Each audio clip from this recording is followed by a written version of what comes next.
रात की चांदनी में एक छोटे से गांव की कहानी है, जहां प्रतिदिन के बादल अद्भुत रहते थे। गांव के छोटे बच्चे राजू रोज रात को चांद से बातें करता था। एक रात राजू ने चांद से कहा, आपकी रोशनी बहुत ही सुंदर है चांद जी। कैसे बनती है ऐसी खूबसूरती? चांद ने हंसते हुए कहा, राजू, हर रात जब मैं स्वर्ग से नीचे आता हूं, मैं सभी प्राकृतिक ताकतों को साथ लाता हूं। मेरी रोशनी में वह ताकत है जो सबको जीवन की राह दिखा सकती है। राजू ने उत्साहित होकर कहा। क्या मुझे भी वह ताकत मिल सकती है?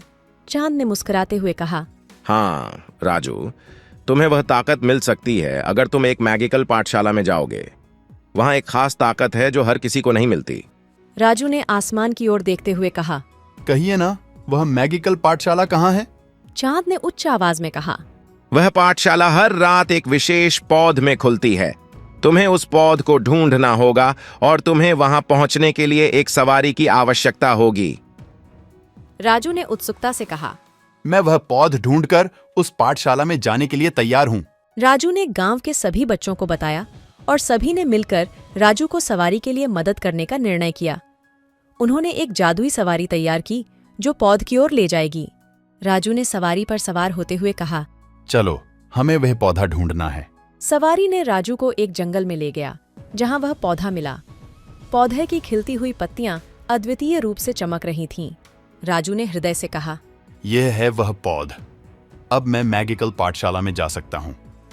पौधे ने खुलते हुए राजू को एक नए लोक में ले जाया जहां एक प्राचीन भव्य स्कूल था।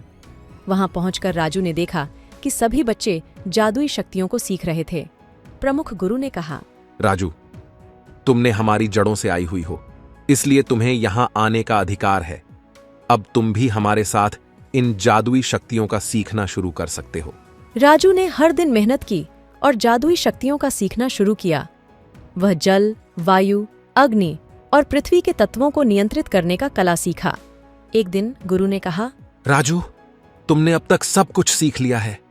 अब तुम्हें आता है कि इस जादुई सवारी को वापस गांव ले जाओ और अपने दोस्तों को इसी ताकत से संपन्न करो। राजू ने हंसते हुए कहा, जी गुरुजी, मैं जल्दी ही वापस आऊंगा और अपने दोस्तों को इस नई शक्ति से आशीर्वाद दूंगा। राजू ने जादुई सवारी को बुलाया और गुरु की आशीर्वाद के साथ गांव की ओर रुख किया। गांव में वापस आने पर राजू ने दोस्तों को बुलाया।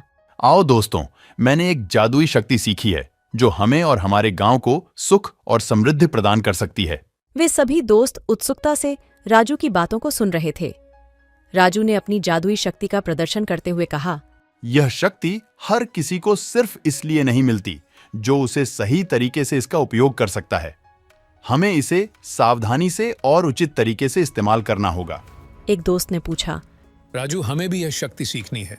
राजू ने मुस्कुराते हुए कहा, ठीक है, लेकिन धीरे धीरे सीखो और सबका भला करो। इसके बाद सभी दोस्तों ने जादुई शक्तियों का सीखना शुरू किया और गांव में खुशियों की बौछार मच गई। गांव में हर किसी के जीवन में सकारात्मक परिवर्तन हुआ और सभी ने इस नई जादुई शक्ति का सही तरीके से उपयोग किया।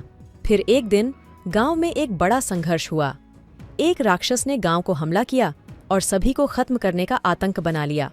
लेकिन राजू और उसके दोस्तों ने जादुई शक्तियों का सही तरीके से उपयोग करके राक्षस को पराजित कर दिया। गांव वालों ने राजू को अपने हीरो माना और उसके दोस्तों को धन्यवाद दिया। राजू ने कहा, इस जादुई शक्ति का उपयोग सिर्फ अच्छे कारगर कार्यों के लिए करना चाहिए। कहानी का अंत। इस प्रकार राजू ने अपनी जादुई शक्तियों का सही तरीके से उपयोग करके गांव को बचाया और सभी को सुख शांति में जीने का सीख दिया। इसके बाद गांव वालों ने मिलकर एक नया संबंध बनाया और सभी ने मिलकर खुशियों से भरा जीवन जीना शुरू किया। इसके साथ ही राजू ने अपने दोस्तों को साथ लेकर गांव को और भी सुंदर और खुशहाल बना दिया। धीरे धीरे कहकर सुनने वालों को बोलें, क्या तुम भी अपनी जादुई शक्तियों का सही तरीके से उपयोग करके अपने जीवन को सजीव और सफल बना सकते हो?